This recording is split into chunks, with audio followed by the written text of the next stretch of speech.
Hey everybody, it's Matt Shu with Josh Hash Guys. here at Upright Health, and today we got a viewer question from Average Joe. Joe said, I'm having lower back pain, most likely coming from an SI joint strain from high volume squatting. Throw me a video on the subject, please.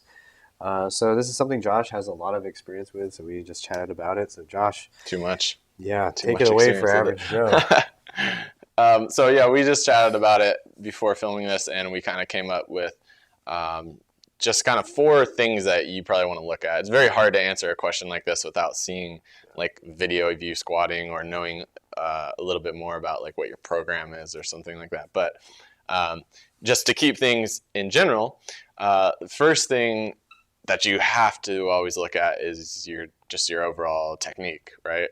How are you squatting? If your form and technique is off, then adding more volume is usually going to result in probably some type of dysfunction like pain, right? Yeah, like That's been my experience. if you have a flat bike tire, riding it more is not going to fix it. Yeah, You got to fix that tire before you ride 100 miles. So. exactly. Yeah. So I think don't fall into the trap of thinking that your form is fine or great. Be real with yourself. Film yourself.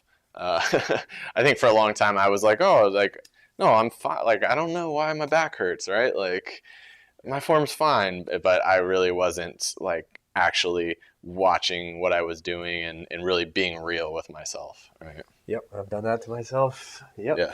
Let's see. So the other thing was anterior pelvic tilt could be an issue. So, maybe if you are stuck in that anterior pelvic tilt position while you're squatting, we've had a couple of people like that. They really exaggerate. So this is kind of related to form and technique, but that anterior pelvic tilt, if you're squatting really in that exaggerated APT position, it can really start to make that low back uncomfortable. So that could Definitely. And then you want to look at kind of the things that come with anterior pelvic tilt, right? Like the muscles that are going to become kind of tight are your quads and hip flexors. So taking a look at that, we have plenty of videos on how to relieve quad and hip flexor tightness, stretching, tissue work, stuff like that, to get you out of that position, basically. Right. And then, so third, a huge one is stability, and these all kind of come back to technique, right? But you mentioned SI joint pain, and one of the things that I've found is that when you're unstable in that bottom position, if you're having like a lot of butt wink, then basically like your spine is not staying neutral throughout your squat, and when that happens, it's going to result in some lower back discomfort and what may feel like some SI joint discomfort, right? So stability is huge for this, and that is, maybe you're not bracing properly, maybe, you're just not able to keep your core engaged to keep a neutral spine on top of your hips throughout your squat, okay? Yeah. So I was just demonstrating that butt wink, right? If I'm going down like this and my butt's starting to tuck under, this is definitely going to start to feel bad.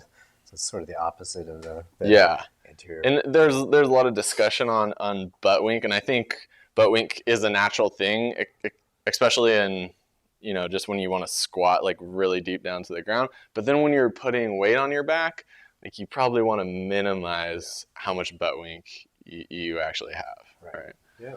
And then the last thing we wanted to talk about was recovery. So if you're doing high volume squatting, you may need to look at whether or not you're stretching enough, whether or not you're smashing things enough, and doing that self-massage work to make sure things don't get cranky. That's definitely an issue. Your adductors, your quads, your glutes, your hamstrings, all these muscle groups, your IT band, all these different things are involved. And if they start to get really, really rocked and just rock hard, it's going to start to lock up your hips. Your back's not going to feel so good. Yeah. And sorry, you have to stop, right? Totally. Yeah. And then another thing, like not to get too holistic here, but making sure that you get proper sleep, your nutrition is on point, right? Does that affect things? That's a big one, right? Because if you just keep on stacking more volume and you're not recovering from your workouts, then it doesn't matter how good a form or technique you have, you'll hit a wall and you'll start getting some type of pain, or you just can't squat anymore. Yeah, so nobody wants that to happen. So take No. care of everything. Make sure you eat, drink, sleep, and then watch your form in many different ways. So technique, watch your anterior pelvic tilt, stability, your bracing, and recovery. It's a lot of stuff to look at. It's going to vary for everybody, but hopefully those give you some good ideas. Yeah. And last thing I want to add is just, if you have to back off the volume, back off the weight, that your lifting career can be a lot longer that way, right? There's no reason to push it. I'm going to assume that you're not training to set a world record at a powerlifting meet or something like that. Maybe that might be one case to push it, but if not, then there's no reason not to just back off a little bit and let yourself recover better. Yeah. Cool. Be good to yourself. All right, Average Joe, hope that helps you out, and we hope you remember that pain sucks. Life shouldn't. And please be sure to subscribe to our channel. Thanks, guys.